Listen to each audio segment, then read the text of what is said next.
Hello friends, welcome to SSC battlers. आज हम बात करने वाले हैं इंडियन कॉन्स्टिट्यूशन के पार्ट 4A के बारे में, जो कि हमारा रहता है फंडामेंटल ड्यूटीज़। तो चलिए देखते हैं क्या क्या हमारी फंडामेंटल ड्यूटीज़ रहती हैं। सबसे पहले तो लास्ट क्लास में हमने कवर किया था अपने फंडामेंटल राइट्स को और डीपीएसपी को, directive principle of state policy को। याद कीजिए, मैंने आपको बताया था कि 1928 में मोतीलाल नेहरू जी ने नेहरू रिपोर्ट दी थी। उसमें हमारे जो फंडामेंटल राइट्स थे या फिर डीपीएसपी थे, वो सभी एक साथ थे।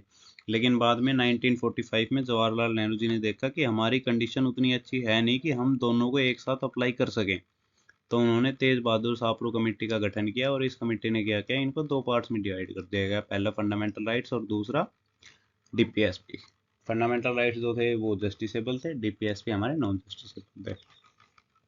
और हाँ, इनके इनके रिगार्डिंग भाई एक बात रह गई थी। एसएससी कभी कभी क्वेश्चन पूछ रहे थे, ये थोड़ा याद रखना। केशवनंदा भारती केस, केशवनंदा भारती केस, इसमें दो चीजें याद रखने की है भाई। पहली तो ये कि ये 1973 में हुआ था। दूसरी ये कि इसमें 13 जजेस की बेंच बैठी थी। 13 जजेस की बेंच बैठी थी और 1973 में हुआ था। इसमें कंक्लूजन क्या निकला था? कंक्लूजन ये निकला था कि पार्लियामेंट हमारी जो है वो फंडामेंटल राइट्स को संशोधित कर सकती है। वो फंडामेंटल राइट्स को संशोधित कर सकती है, लेकिन कंडीशन क्या है? कंडीशन ये है कि हमारा जो संविधान है उसका मूल ढांचा, बेसिक स्ट्रक्चर डिस्टर्ब नहीं होना चाहिए। वो फंडामेंटल राइट्स को मतलब मूल ढांचा क्या है ये मैं बताऊंगा आगे आपको। तो अभी ये याद रख लेना, केशवानंदा भारती केस था, 1973 में हुआ था और 13 जज की बेंच बैठी थी। अभी आते हैं हमारे फंडामेंटल ड्यूटीज क्या है। ये भाई सरदार सवर्ण सिंह समिति के रिकमेंडेशन पे ऐड की गई थी।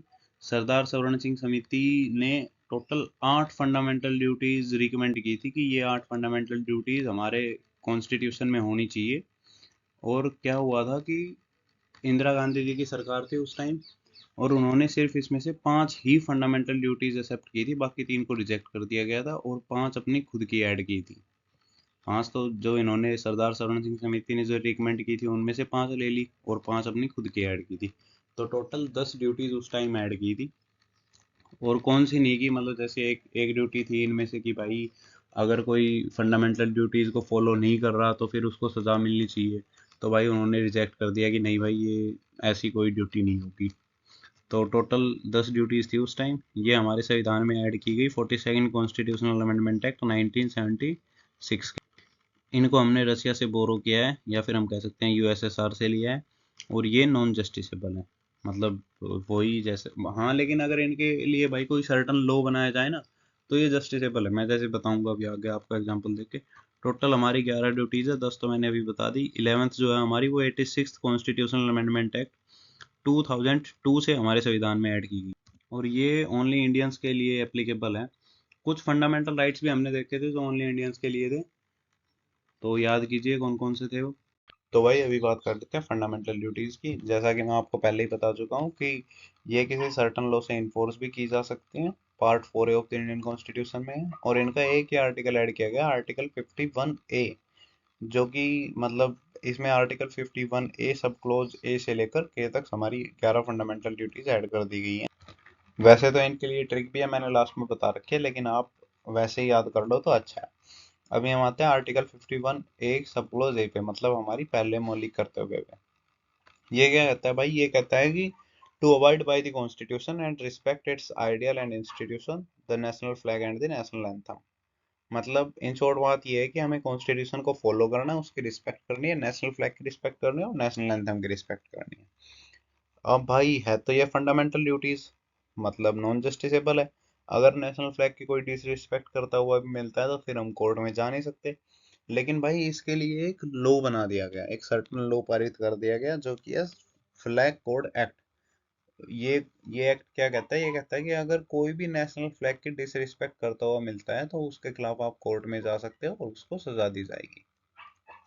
तो मतलब अब अगर कोई ऐसा करेगा तो भाई उसको धर लिया जाएगा। तो ये थोड़ी सी बातें याद रख लेना। पिंगाली वेंकैया जी जो है उन्होंने हमारे इंडियन फ्लैग को डिजाइन किया था और इंडियन फ्लैग का रेशो 3:2 है। अभी आते हैं हम अपनी दूसरी फंडामेंटल ड्यूटी पे, जो कि है कि हमें उनके नोबल आइडियल्स को फॉलो करना है जो नेशनल स्ट्रगल फॉर फ्रीडम के लिए इंस्पायर हुए थे। जिन्होंने हमारे जो हमारा स्ट्रगल था उसको इंस्पायर किया था, हमें उनके नोबल आइडियल्स को फॉलो करना है। तीसरी जो हमारी फंडामेंटल ड्यूटी है वो कहती है कि हमें अपनी मतलब जो हमें इंडिया की सोवरेनिटी, यूनिटी और इंटीग्रिटी को प्रोटेक्ट करना है और बनाए रखना है, to uphold and protect the sovereignty, unity and integrity of India. अब आते हैं हम अपनी फोर्थ फंडामेंटल ड्यूटी पे, जो कहता है to defend the country and render national service when call upon to do so. मतलब जब हमारे देश को जरूरत पड़े तब हम उनको मतलब खड़े मिले कि हाँ भाई ठीक है, हम आपके साथ हैं, प्रोटेक्ट करने के लिए, हम अपनी कंट्री को डिफेंड करने के लिए, रक्षा करने के लिए। अभी हम आते हैं पांचवी फंडामेंटल ड्यूटी पे, जो हमारी कहती है to protect harmony and the spirit of common brotherhood amongst all people of India, transcending religious, linguistic and regional और सेक्शनल डाइवर्सिटीज। ये क्या कहता है भाई? ये कहता है कि हमें मतलब जितने भी पीपल ऑफ इंडिया हैं, जो भी इंडियन सिटीजन्स हैं, उनके बीच हमें हारमोनी प्रमोट करनी है और ब्रदरहुड की सेंस प्रमोट करनी है। और भाई मतलब कैसे प्रमोट करनी है? जो लिंग्विस्टिक बेसिस पे या रीजनल बेसिस पे या धार्मिक मतलब ऐसे जो भेदभाव होते हैं, वो उन भावनाओं को हमें अपने दिमाग से निकालना है, ये हमारा मौलिक कर्तव्य है। और भाई अभी भेदभाव की बात हो रही हो, मतलब इक्वलिटी की बात हो रही हो, और वुमेन्स का जिक्र ना आए, ऐसा तो भाई फिर ये तो नेचर ऑफ लॉ के खिलाफ है भाई ये तो फिर। तो to renounce practices derogatory to the dignity of women. तो जो हमारी सोच है, हमारी नहीं मतलब जो जिनकी जो सोच है, जैसे कुछ लोगों की जो सोच है कि भाई वुमेन्स में जैसे भेदभाव रखते हैं कि भाई ये हमसे नीचे है, या फिर जो भेदभाव की भावना है मतलब वो दिमाग से निकालनी है, ये भी हमारा फंडामेंटल ड्यूटी है। तो अभी आ जाते हैं हम अपनी सिक्स फंडामेंटल ड्यूटी पे, जो कि है to value and preserve the rich heritage of our composite culture. मतलब हमारा जो इंडिया का जो कंपोजिट कल्चर है, जो रिच हेरिटेज है, उसको प्रिजर्व रखना है, उसको संरक्षित रखना है। अभी आ जाते हैं हम अपने सेवंथ मौलिक कर्तव्य पे, सातवें मौलिक कर्तव्य पे, जो हमें कहता है कि भाई हमें नेचुरल इन्वायरमेंट जो हमारा है, जो हमारे फॉरेस्ट हैं, लेक्स है, रिवर्स है, वाइल्ड लाइफ है, इनको प्रोटेक्ट करना है। और जितने भी लिविंग क्रिएचर्स हैं, मतलब not only humans but also birds, animals etcetera, जितने भी लिविंग क्रिएचर्स हैं उनके प्रति हमारे मतलब कंपेशन होना चाहिए, हमारी सहानुभूति होनी चाहिए कि हाँ भाई ये भी जैसे जीव जंतु हैं। ऐसा नहीं है कि भाई सभी को मार काट दिया, खा गए, ये कर दिया, नहीं भाई नहीं, ऐसा नहीं, सभी के प्रति थोड़ा सा मतलब रिस्पेक्ट रखनी है, ये भी हमारा मौलिक कर्तव्य है। अभी हम आ जाते हैं हम अपने एट्थ फंडामेंटल ड्यूटीज पे, जो कहता है कि to develop the scientific temper, humanism and the spirit of inquiry and reform. ये inquiry, spirit of inquiry and reform से क्या मतलब है भाई? इसको मतलब डेवलप करना है। ये क्या है? ये जैसे मैं आपको एग्जांपल देके बताऊं तो मान लो मैं कह दूं कि भाई अब की बार जो कट ऑफ है वो भाई 200 मार्क्स जाएगी आउट ऑफ 390। सीजीएल का अभी जो मेंस होगा उसमें कट ऑफ जो है वो भाई 200 मार्क्स जाएगी आउट ऑफ 390। तो भाई आपको एकदम अंधविश्वास नहीं कर लेना है, आपके अंदर स्पिरिट होनी चाहिए इंक्वायरी करने की, मतलब कि हाँ भाई आप चेक करो कि हाँ सच सच कह रहा है, गलत कह रहा है। तो ऐसा नहीं है आंख मीच के भरोसा करना, ये गलत चीज़ है। तो ये हमारी फंडामेंटल ड्यूटी है, scientific temper, humanism and the spirit of inquiry and reform. अब अभी हम आते हैं अपनी नाइन्थ फंडामेंटल ड्यूटी पे। ये क्या कहती है कि भाई to safeguard public property, to observe violence से दूर रहना है। दसवां मौलिक करते हुए हमारा क्या कहता है कि भाई टू स्ट्राइव टुवर्ड एक्सीलेंस। मतलब भाई एक्सीलेंस के प्रति तो हमें अपनी सहानुभूति दिखानी है कि हाँ भाई मतलब मान लो अगर कोई किसी फील्ड में एक्सीलेंस है तो भाई उसके प्रति ये हमारा मौलिक कर्तव्य है कि हम मतलब उसके लिए कुछ करें, या फिर हम उसको मतलब सराहना करें कि हाँ भाई सच में यार बंदा है भाई इस चीज में एक्सीलेंट। तो मतलब एंडेवर और अचीवमेंट के हायर लेवल तक मतलब हम जा सके। अब हमारी 11th फंडामेंटल ड्यूटी ये क्या कहती है? ये जैसे हमारा आर्टिकल 21A है, आर्टिकल 21A में क्या है कि जितने भी 6 से 14 साल के बच्चे हैं उनका ये राइट है, उनका ये राइट है कि वो एजुकेशन ले सकते हैं। और जो हमारी 11th फंडामेंटल ड्यूटी है, आर्टिकल 51A सब क्लोज के जो हमारा है, वो क्या कहता है कि ये हर गार्जियन या पेरेंट की ड्यूटी है। वो ड्यूटी बता रहा है, उसने राइट बताया था, ये ड्यूटी बता रहा है कि ये हर गार्जियन या पेरेंट्स की ड्यूटी है कि वो 6 से 14 साल के उनके जो भी बच्चे हैं उनको वो एजुकेशन प्रोवाइड करवाएं। तो भाई ये तो हो गई हमारी 11 फंडामेंटल ड्यूटीज। अब इनको एक बार ट्रिक से देख लेते हैं। तो ट्रिक क्या थी भाई? ट्रिक हमारी सिंपल सी है, इंग्लिश के पहले 11 अल्फाबेट ए से लेकर के तक, यही है भाई ट्रिक। कैसे है ये अभी देख लेते हैं। ए से हो गया भाई हमारा abide by the constitution, national flag and national anthem. B से हो गया भगत सिंह एंड बाल गंगाधर तिलक जी के आइडियल्स। मतलब हमारी सेकंड फंडामेंटल ड्यूटी क्या थी, वो कहती थी कि भाई दूसरा मौलिक करते हुए हमारा क्या कहता था कि भाई हमें उनके आइडियल्स को फॉलो करना है जिन्होंने हमारे स्ट्रगल फॉर फ्रीडम को इंस्पायर किया था। तो भाई भगत सिंह एंड बाल गंगाधर तिलक जी हो गए बी से। सी से हो गया भाई countries unity sovereignty and integrity. D से डिफेंड द कंट्री। ई से इक्वालिटी हो गया हमारा।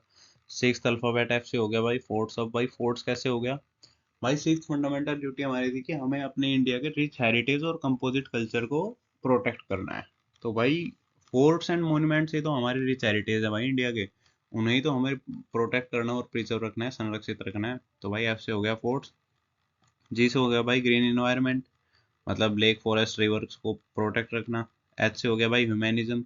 ये क्या है भाई, हमारी एट फंडामेंटल ड्यूटी थी to develop the scientific temper humanism and the spirit of inform and मतलब वो इंक्वायरी एंड रिफॉर्म। तो ये हो गया भाई हमारी एट्थ फंडामेंटल ड्यूटी। अब भाई नाइन्थ हमारा आ गया आई। आई से क्या है कि भाई eye for an eye make the whole world blind. मतलब ये गांधी जी ने बोला था कि अगर हम आंख से आंख दिखाएंगे तो पूरा संसार ही अंधा हो जाएगा। तो भाई इससे क्या मतलब हो गया कि भाई वॉयलेंस से ही तो हो गया इसका मतलब, आंख से आंख दिखाना वॉयलेंस करना। तो इसके अपोजिट से याद रखना है भाई नो वॉयलेंस। ये हमारी होगी नाइन्थ फंडामेंटल ड्यूटी। अब टेंथ पे आते हैं हम भाई जे से। जे से हो गया भाई हमारा जीनियस। मतलब वैसे तो ये जी से होता है लेकिन याद रखने के लिए इसे जे से कर लेते हैं आज के लिए। तो भाई जे से हो गया जीनियस। जीनियस से क्या मतलब है कि भाई to strive for the excellence. Genius मतलब एक्सेलेंस रिलेट कर गया ना। तो अब भाई लास्ट पे आते हैं के। के से क्या है, किड्स एंड नॉलेज। मतलब हमारी 11th फंडामेंटल ड्यूटी क्या थी कि जो गार्जियन है, जो पेरेंट्स हैं, उन्हें 6 से 14 साल के बच्चों बच्चों मतलब किड्स हो गए, उनको एजुकेशन देनी चाहिए, एजुकेशन या फिर नॉलेज देनी चाहिए। तो वो उससे हो गया नॉलेज। तो ऐसे भी इसे याद रख सकते हैं। आज के लिए सिर्फ इतना ही। I hope you like this video. और हाँ, कौन कौन से फंडामेंटल राइट्स थे जो हमारे सिर्फ मतलब इंडियंस के लिए थे, वो थे भाई आर्टिकल 15। आर्टिकल 15 था हमारा जो सिर्फ इंडियंस के लिए था। आर्टिकल 16 भी हमारा इंडियन के लिए था। आर्टिकल 19 भी इंडियंस के लिए था। आर्टिकल 29 भी इंडियंस के लिए था। और एट द एंड आर्टिकल 30 भी इंडियंस के लिए था। तो ये हमारे 5 फंडामेंटल राइट्स थे जो हमारे only to only Indian citizens के लिए थे। So thanks for watching. If you like the video, please share and subscribe. Thank you.